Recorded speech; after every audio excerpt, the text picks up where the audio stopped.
they do. This is the Bay and TV Perspective. I'm Brian Bay. And I'm Greg Teepee. Welcome to our podcast. And this episode is about the trials and tribulations of setting up a podcast. Part 2, since we messed up already before last week. Yeah, one of the trials and tribulations was our input. Yes. We hit on input 2, thinking that meant 2 inputs. Incorrect. That means it's just playing through the second input. Right. Which was Greg's mic. So I sounded like I was down the hallway. Right. And Greg obviously sounded clear and concise.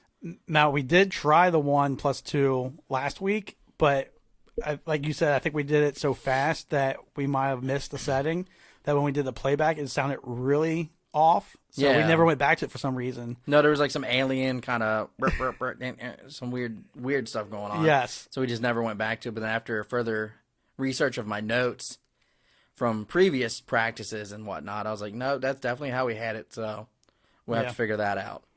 Yeah, so that's a perfect way to start our first episode. Is the fact that our original first episode had more tribulations. Yeah. But we're learning, and I feel like this is it right here. And I guess you want to take it back to where it started? Yeah. So originally, we probably mid-December. Was it before Christmas? We received the equipment like Christmas Eve, I think. Yeah, like Christmas Eve. So we years we've been talking about doing a podcast, joking around, and we finally like, let's just do it. So I buy a podcast kit. It's a Movo brand, and comes with 2 mics, 2 stands, several other things. I mean, we'll put pictures on our social medias. We have Facebook set up, IG set up. It's just Bay and TV Perspective, right? Twitter. So we'll have everything, pictures and whatnot on there for you. But so we bought the kit. Then waited a couple weeks. Once the holidays got over, then we start kind of playing with it down in my basement, like in the walk-in closet. Right. Because reason I picked that room was just because it was soundproof, or the most soundproof, I thought. But then later on, come to find out it's not all that soundproof compared to the rest of the house, so we just end up moving upstairs. Right. And I feel like we were overthinking, again, not knowing anything, even beyond podcasts. We don't know anything about sound and like recording, like official recording. Yeah, no, besides just recording on my phone. It made sense, but then I think it was the second or third time after we played around with it, trying to get the equipment set up, we were talking, and we were like, what about your old office? It's comfortable. Yeah. We have room. It's bigger for when we have guests. Right, and we can do more with it. And that led us into, we kind of said that during a transition period anyways with the hardware. We, like Brian mentioned, the original interface only had input for 2 mics, and we're already thinking down the road where we want guests, so we would need more mic inputs. So we were looking into better interfaces, and as we moved into the room we're in now for the recording, is also when we got our next interface, which it looked like on the screen I've seen, like it would do the job, but again, with not really a whole lot of research, except for the fact that we want something that has up to 4 mics, the interface didn't work the way we expected to. Yeah, there was no good quality to it. It was off-brand. After researching it, we couldn't find a website, couldn't really find any reviews on it, besides a couple Amazon reviews, which Amazon reviews are mixed, Yeah, and you can't get a whole lot of information off of those. I mean, sometimes you can, but with what we were looking at, no, there wasn't much. Yeah. And so I mean, kind of backtrack. The very first interface was part of the bundle, and we're gonna keep that. I think it's good for travel. I think that's what it's meant for. Yes, it's battery operated, and we ran through the battery quite quickly. And I was like, I don't think it's supposed to be for everyday use. It's supposed to be for like a quick, we want to take our show on the road kind of deal. Right. Do some street interviews, things like that, which I think would be great for, We didn't even know it took a battery first. We couldn't get that to work. I was about to say. We rattled on for 45 minutes thinking we're recording some stuff. Went to play it back and nothing. And we're like, what the heck? What's going on? And, of course, we're already frazzled, not knowing that the journey is going to be a lot longer. But at that point, we thought we were set. We had everything set up. And we're like, well, it's not even recording anything. Yeah. And I think on the 2-page instructions that came with it, it says something about a light. But if you look at the interface, you can't see where a light would be. So we're like, it's not like an old school like bubble that like you can feel like a plastic piece and you'd be like, oh, that's what a light would be. It's really just like flat. And then when I was like looking at it, like and I saw a diagram, I was like, it really looks like where a battery would go. Yes. So I flip it over and I just pop it open and look at Greg. Remember too, we were like, maybe it takes double A's, and we open it, it's like 9 volt. I was like, it's a 9. I don't know who has a 9 volt. Man, so I run around my house. I found a couple 9 volts. Check the smoke detector. No, that takes double A's for oddly enough. Right. Every smoke detector I've had in my life was 9 volts until the one that I needed to take it out of, which I don't advise doing. You shouldn't take batteries out of smoke detector. Yeah, we don't. We do not promote that. We do not promote that. But in the pinch, we were just trying to see if we would get this to work. Well, long story short, we found a 9 volt battery. Yes. Put it in, got it to work. We're like, okay. There's a light. Yeah, there's a light came on. We're like, all right, there it is. And, right. it works, but just not long term. And like I said, we wanted 4 inputs anyway. So then we bought the other one. I don't know the brand, but we'll post it on our socials too. I can't even. I mean, it's off-brand, like you said. So yeah, there's definitely an international name to it. I don't know how to pronounce it even if I knew how to say it. So we went from that one that didn't work. So we scratched that real quick, and then we went on to get the Focusrite. Right. We put in more research too. We were torn between what we got and didn't you say there's a Behringer or something was another one? Behringer. Behringer. BEH Ringer. Right. Is another pretty good brand. And we were torn between those, but we both did our own mutual research, like individual research, and then came back to our mutual agreement of like we wrote in Focusrite, and I was like, yeah, that's the one I want too. Right. It works well with GarageBand, we found, which is huge because that's the recording software we're using right now. Yeah, because we're just recording right now. We're recording to my iPhone, and we're using GarageBand, so we have an adapter hooked up to the Focusrite, and we're gonna record to my iPhone that way. Also, to plug we have an unboxing video for the Focusrite that's going to be up. That before we post this, will be up on the socials. So, right, if you haven't seen it, go watch that.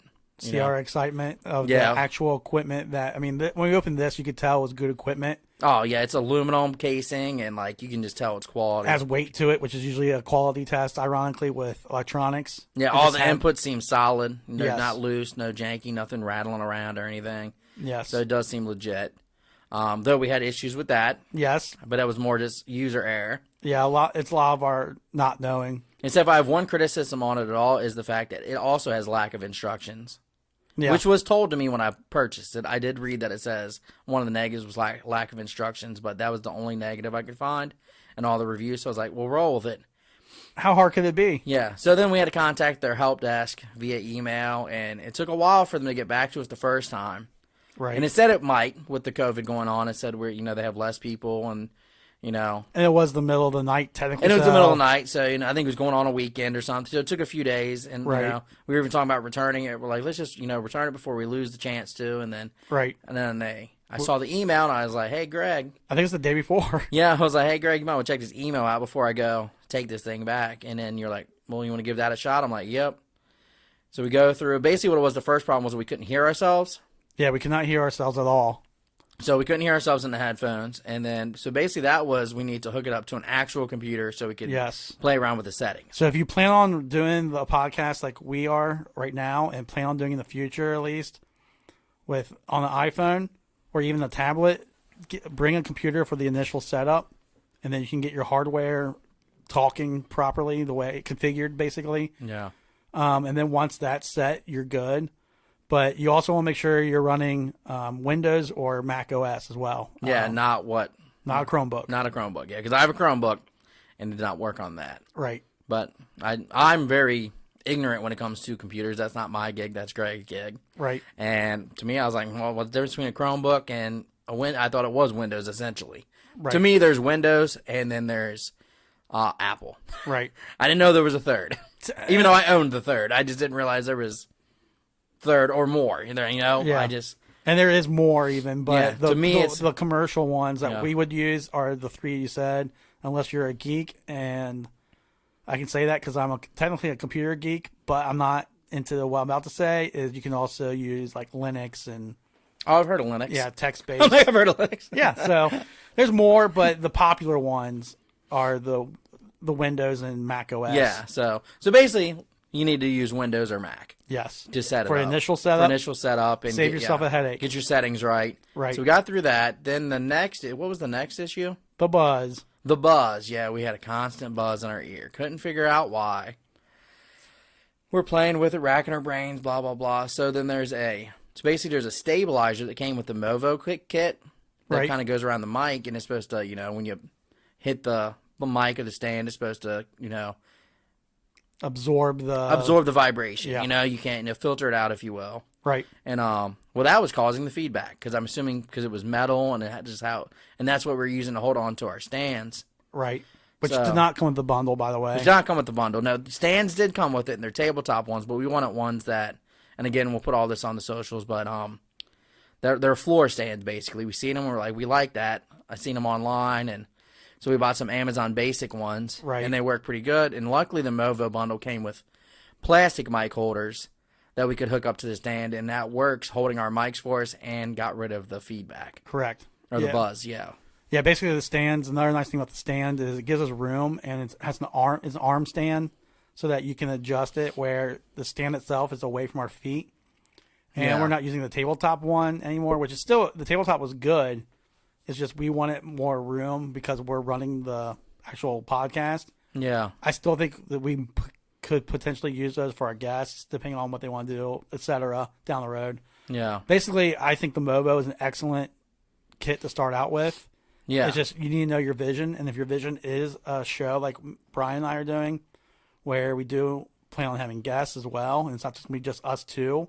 If you want more than 2 mics, I say do your research. I recommend the Focusrite, given all the struggles we went through. I still recommend it. It's a good piece of hardware, and once you know what you're doing, it seems to do the job.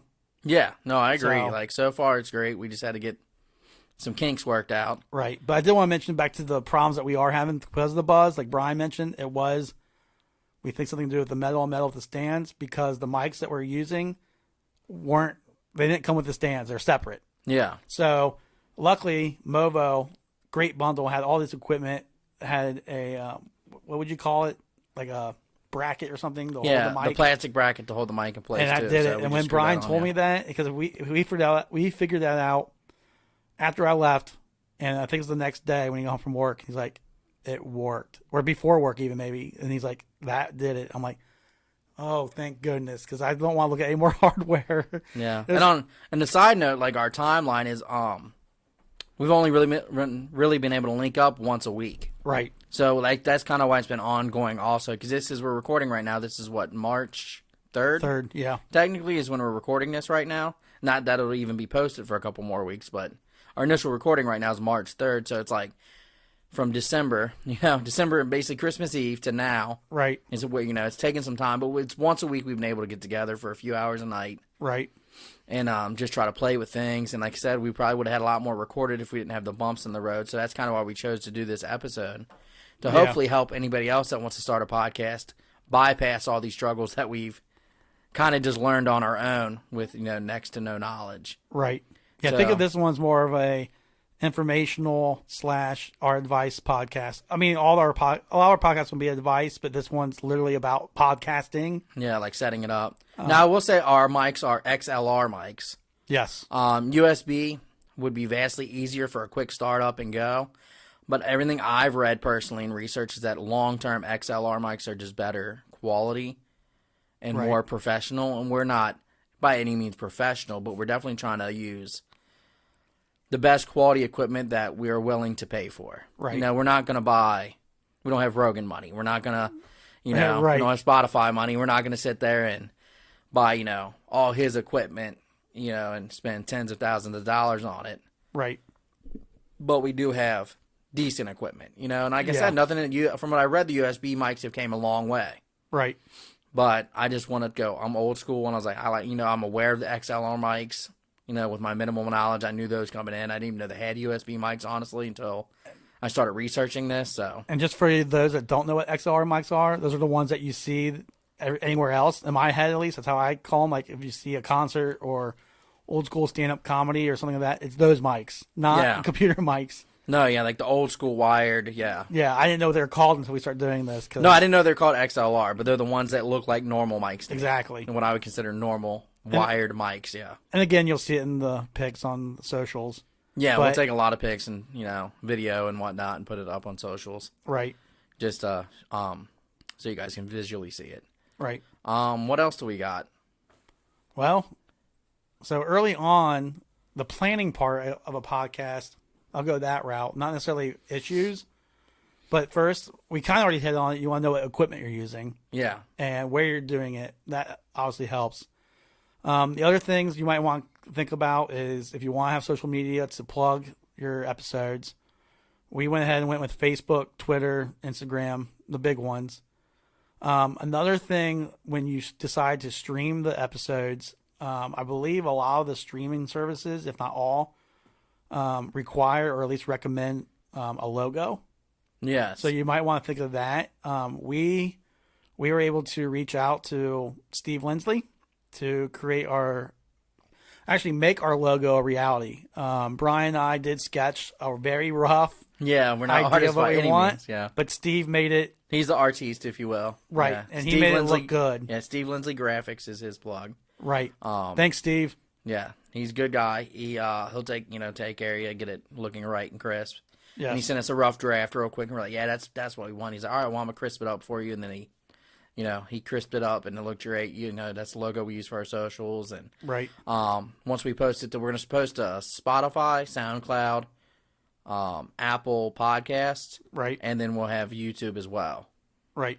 And we're going to post to all those platforms, and you'll see our logo on all that. Yeah. Yep. So that's kind of some of the other random stuff, if you call it. If you want to think about it early on, the better. Brian and I also set up a email for our podcast so that we can both access. Easier way to share files, whether it's the recordings or the artwork or any other documentation. I recommend personally using Google's Gmail because we also use the shared drive.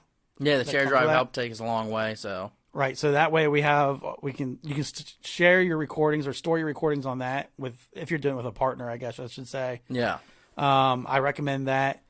so we can both play with editing, Right, access it anytime. and the nice thing with still on Google's shared drive is it comes with like a free plugin, or I don't know what you call it. I noticed it when I was looking at the audio files that allows you to convert the files from one format to another for free. Yeah, It's just so a if you plugin wanna- with yeah. your Gmail. Which you'll need to. I think we haven't gotten to the uploading process, but you have to have it might have to be in an MP3 format or Right, that's what I've seen briefly looking at how you Yeah. upload when I thought we were closer, yeah, like a month ago. yeah. But I did see that where I thought it was MP3, but it has all the other audio. Yeah, you can speak on that. I don't know the difference. Yeah, MP3 is the only one I heard. Yeah, there's other ones. I'm not going to act like I know about the audio files. I just know I've seen that when I convert, you can choose from a multitude. So it's there. Okay, good. That's just something I was thinking of. There's a lot with how to record and the settings on the actual GarageBand that I honestly don't know a whole lot about. But if you know someone that knows a little bit about that kind of stuff, the editing and whatnot, I recommend borrowing their ear. Yeah, I went to Deshaun, and yeah, he helped me out. I used to work with him at my last job, and he's really helped me give me advice along the way. Right. Just like he listened to it, like one of our practices, and said, "Oh, play with this, play with that, take this out." So he really was just able to guide us in the editing and everything. Right. Yeah. He gave some good suggestions because this was really early on too, where we're just excited to record, and then Brian would play it for him, and we're like, "How do you take away?" I think there's not a buzz. Oh, it was like static. a static, yeah. Yeah. And he's like, "Oh, just take some of this." What was it called? The I think it was the noise gate. noise gate. Yeah, we were using noise gate. He's like, "Turn off noise gate." That I played with that, and he just did a lot of editing on his own.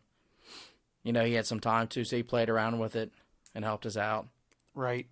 Yeah, that was a big help. And another big help, I'm pretty sure we didn't touch on this. I apologize if we did, but headphones. Oh yeah, so picking headphones. Make sure you get ones don't have a mic on it. Is one thing I've heard. It's so like if you have the old school Apple ones, They have like the mic you can talk to, like when you're talking on the phone. You don't want that because you want it to pick up your mic, not that mic. Right. You'll get feedback. You'll get feedback. So if there's a way to turn it off, turn that off, and then you can use them. But if there's not a way to turn them off, you're gonna want ones without. Right. You know. So what do you use, Brian? I don't know the brand, but it's what Joe Rogan uses. Yeah, the HD 280 Pro, and I forget the actual name, some with an S. But I will post those on social media. Or you can everyone just tweet Joe Rogan and ask him. No, actually, I did look up in my research. I looked up to see what equipment Joe Rogan uses, and it takes, when you Google it, like Joe Rogan's podcast equipment, right? You can click on it. It essentially takes you to his website, right? And then there's like a little article on there that kind of shows what he uses, like everything he uses. And we're not saying you obviously have to get that, but that's what Brian's using, and he seems happy with it. And I'm just going with the old school Beats by Dre. Yeah, and I'm happy with those. I did have to buy a converter because it's I don't know what it's called. It's the standard headphone jack. Yeah. But I had to buy basically a converter because the Focusrite takes the larger ones. I don't know what those are called. I think stereo input or something, but you will have to do that. Or if you just go with the headphones that Brian uses, it's all ready. Yeah, mine came as a package. It's got like a screw on to make it bigger. So basically, if you don't have headphones, I even recommend just getting something like Brian has or what Brian has. I just happen to have these headphones and gave it a go, and it works. Yeah, and they're not too expensive. I want to say I paid maybe $60 for them, something like that. Right. It wasn't god awful for like what's considered professional audio headphones. Like I thought they'd probably be $200-$300 headphones. Oh yeah, especially if they're the same ones Rogan uses. Yeah, I was like, oh, he's got to use. And that's Brian's. My dog in the background. I don't know what he's barking at. He'll probably be a guest on a few of our shows. Yeah. I have to imagine someone's knocking on my door. Yeah. Luckily, it's a podcast and not a professional news show, which is something we're still trying to get into our mentality. I guess we can go into that since Bentley's barking. Is that podcasts are raw. This is us talking. And we hope that you guys will enjoy our future episodes. Brian and I have always gotten into lengthy talking just about whatever, whether it's sports, work, complaining about being an adult. So we're like, why don't we just record it and see what let other people listen to our words of wisdom or our nonsense, however you want to take it. Yeah, we're hoping just to entertain, and educate. We'll give some advice, along the way of, going through adulthood and whatnot, going through having home ownership, things like that. Right. But then also just debates about sports or this or that, and then right. We have guests in mind already, friends of ours that are into very specific things. So yeah, you hear certain specific things, or even just us reminiscing, or we are also. I mean, we are huge sports fans, so sports will be interwoven. I assume a fair amount.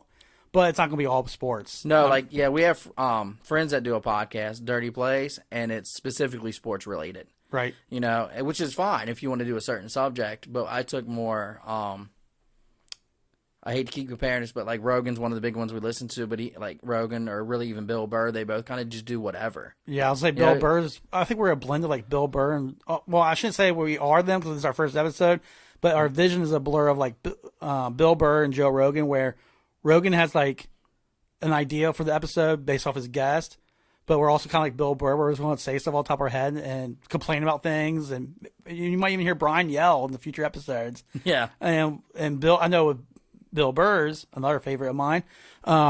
He has a sports segment. He complains about his teams, which we will be biased with our teams and favorite players. Oh yeah, but we'll also have our debates that we've always had, the age long debates on who's the greatest and all of that. But also, it's going to be talking about TV shows and, like stocks. Like Brian mentioned, he'll give advice on how to do that, or just various things. And if you guys have anything that you want to request, tweet us.